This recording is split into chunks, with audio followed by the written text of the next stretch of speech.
My next guest has something in common with me, actually. We are both former executives in the healthcare and related industries who came in from the cold, as it were.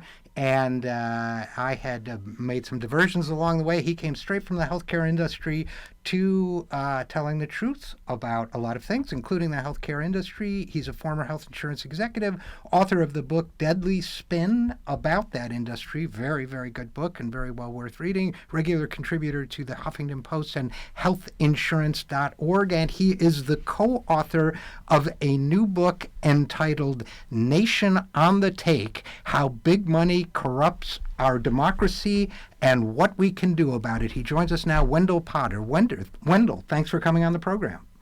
Richard, thanks for having me on. Appreciate it. Oh, it's always a pleasure to talk to you. And listen, let's start out with this. Nation on the Take. Tell us briefly, your sort of summary of what the book is about.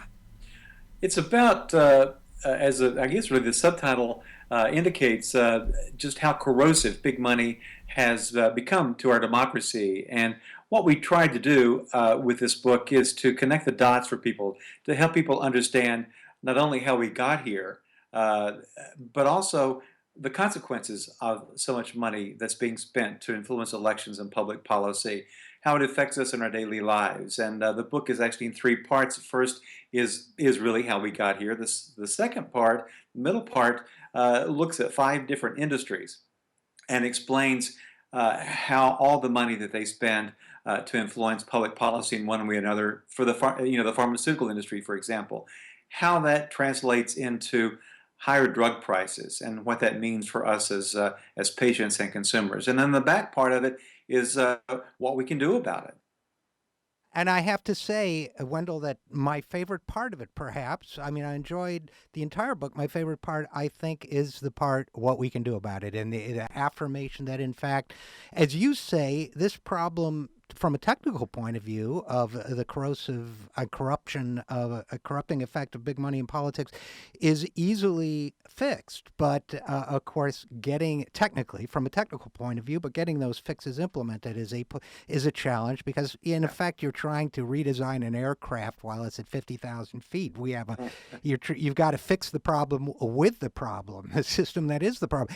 Now, but before we get to that, I guess I would ask what maybe some of the listeners might be thinking. So, Wendell Potter, you've gone from being, I believe it was Cigna that you were a senior That's right. executive with.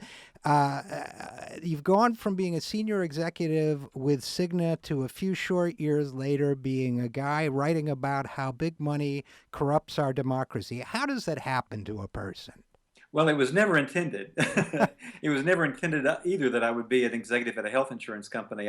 My first career was in the newspaper business. I was a journalist. I was a reporter in my home state of Tennessee, starting in Memphis and then Nashville, and then winding up in Washington as a Washington correspondent for Scripps Howard newspapers. And I covered Congress and the White House. I left journalism actually to get involved in a political campaign. I served as press secretary to a guy who ran for governor of Tennessee. He lost the general election, so that was kind of how I got into PR work. I wound up in the health insurance industry. Again, never planned, but I thrived. I did well and was heading corporate communications for Cigna when I left after a crisis of conscience. I realized, Richard, that what I was doing toward the end of my career was, in a sense, kind of the exact opposite of what I was trying to do as a journalist. I was trying as a journalist to inform, to educate, to be as unbiased as I could be, to provide information in context, not to withhold information that was important to a story.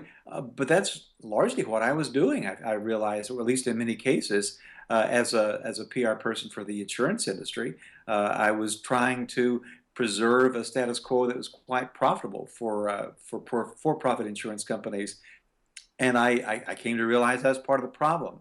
And my crisis of conscience, as a result, became so severe, I eventually walked away from my job and ultimately found myself just volunteering to help during the healthcare reform debate. And that was kind of how my life began to change. And I think that was probably the first time that our paths crossed was during that discussion in the run up to the healthcare debate. It's Right. interesting because it's a journey. Kierkegaard said life can only be understood backwards, but it has to be lived forwards. And I Right. think that's a lot of people's story. But as a result of that life experience, you were able to not only come forward and salve your conscience, but also provide a very important perspective on that health reform debate and the book Deadly Spin. And then from Deadly Spin, you've gone to, I guess, is it fair to say this book, Nation on the Take, which you co authored with Nick Penniman, is it fair to say this is kind of taking that view you had of how the health industry shapes the debate and kind of extrapolating from that to how many industries do it and how that breaks down our political process? Exactly. The first book, Deadly Spin, was somewhat autobiographical, but it was also about how money is used by special interests to influence public opinion, to influence public policy, and my role in that. This book does kind of pick up where Deadly Spin left off, but looking at other industries as well, not just the insurance industry, uh, and also not just how money is spent to influence public opinion, but directly how it's used to influence elections and public policy and regulations through lobbying. And enormous sums of money, as you know, and as your listeners know, is now spent to influence public policy and elections to again preserve a status quo that is very profitable, uh, but in more often than not at the expense of consumers and regular Americans. Now, I don't know your thoughts on this, Wendell Potter. It's kind of implicit in the book, but I wanted to explore it a little bit with you. It seems to me that, you mentioned public opinion as well as the influencing of elections.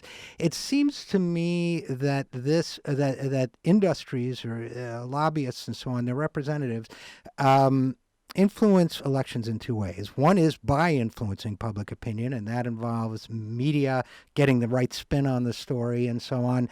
And the other involves their insertion into the political parties themselves, given that we're essentially in a two party system, that if they can limit the choices available by providing campaign funds for candidates to stay within a certain spectrum of public policy choice, that in those two ways they get a pretty good lock on the system. Do you agree with that summary? Oh, absolutely. It's a great summary, and that's exactly how the game is played, and why so much money is spent to do exactly that.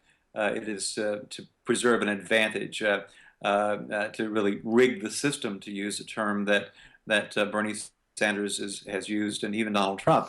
And it is a rigged system, and money rigs it.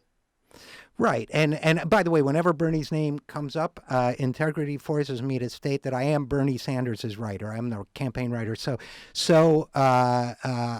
anything I say should be taken in that context. That I might not necessarily be neutral, but when we get to the influence, starting with the influencing of public opinion part, we have, in terms of major media, we have fewer and fewer corporations owning more and more of the national media. Right. I was actually ran into Ralph Nader last night in a green room and spent about 15 minutes talking with him. We were talking about this. How big do you think? Bill Moyers and I have talked about it. A lot of people feel strongly about this, as do I. What are your thoughts about the corporatization and consolidation of mass media as a factor in all of this? Oh, it's a big factor. There's no doubt about it. When I was starting out as a journalist, it was an entirely different world in terms of the media. Now, the corporations that we have seen today that own the media, it just wasn't the case. It's not that journalism was nonprofit back in the day. That's not what I'm suggesting.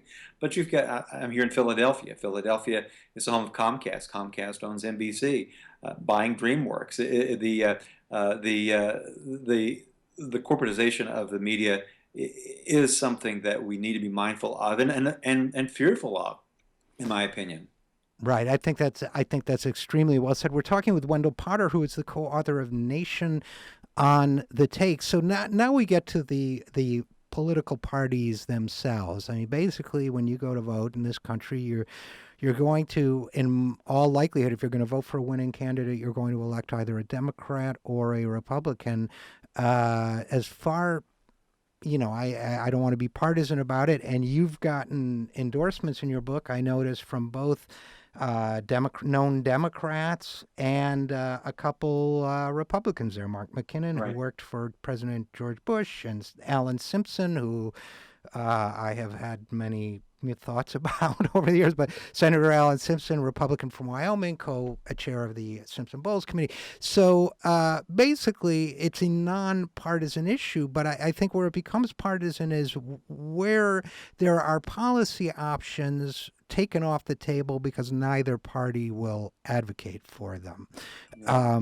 Isn't that to a certain extent? I mean, I'm leading the witness here, so forgive me. Feel free to disagree, but isn't that to a certain extent a function of the sort of self-selection that takes place to become, especially at the senatorial or presidential level or gubernatorial level, the money that you need to raise in order to become a major political party candidate? Oh, absolutely. Enormous sums of money now has to be raised, and that is limiting. That does exclude a lot of people who, in years past, have been able to run for public office. You do have to have either a lot of money yourself that you can spend on your campaigns, or uh, demonstrate that you can raise it. Bernie Sanders' campaign, as we've seen, has been quite successful in raising large sums of money from small donors, but that's kind of an exception, as we all know. It's a great exception, and I hope an example of what can be done. But a lot of people who would consider, I think, running for public office step back and don't do it just for the fact that they don't think that they can raise the money, or not wealthy enough to do that. Right, and I think I think the challenge for the movement that Bernie Sanders represents going forward is how do you do that for a congressional candidate in Maine or California or Florida? It certainly is something people are going to have to think about going Yeah. forward, how to address that challenge. But since we're on that topic of addressing challenges, let's go to what I said earlier was my favorite part of your book, Nation on the Take, Wendell Potter, which is what we can do about it. What can we do about it? Well, we kind of consider that we call it four pillars. There are four areas that need to be addressed, and they don't require a constitutional amendment or a change in the Supreme Court. I do hope there is a change in the Supreme Court when we do have nine members of the Supreme Court in the future. It'll be one that can revisit or have a case that would undo much of the damage of Citizens United. But there are other areas that can be addressed and must be addressed to get to where we need to be, to fix a lot of the problems. One is transparency. We need to have greater disclosure of who is contributing and address the problem of dark money. That influences public policy and elections as well too. But there's no reason why we can't have, for example, real-time disclosure of who is contributing to campaigns. We've got the technology; it can be done. We need to have lobbying reform. In South Carolina, as we write in the book, lawmakers there a few years ago passed a bill that makes it unlawful for lobbyists to make campaign contributions. Why can't we do that in every state? Why can't it be implemented at the federal level? We need to have more citizen financing of campaigns. We're seeing that increasingly at the municipal and state levels. In New York City, for example, if you make a $50 donation, there's a fund that will match that up to 6 times. So a small donor contributing $50 can have that matched and be a significantly larger donor, a $350 donor. And that means that politicians are able to get contributors who don't have a lot of money and not have to call just the wealthiest to be able to succeed. And we need to have a real cop on the beat to enforce election laws. The Federal Election Commission, as you know, was established after the Watergate scandal. There are 3 Republicans and 3 Democrats on the commission, but because of the hyper-partisanship in Washington, nothing ever gets ruled on. It's a very ineffective COP, and we need to address that too. So these areas can all be done legislatively. They don't require anything that requires a change in the Supreme Court or a new ruling. Yep. Again, the challenge going forward is, in terms of the legislative solutions, I think is going to be getting the people who are elected with it within the current system to change the current system. It feels a little bit like doing brain surgery on yourself, but Yeah.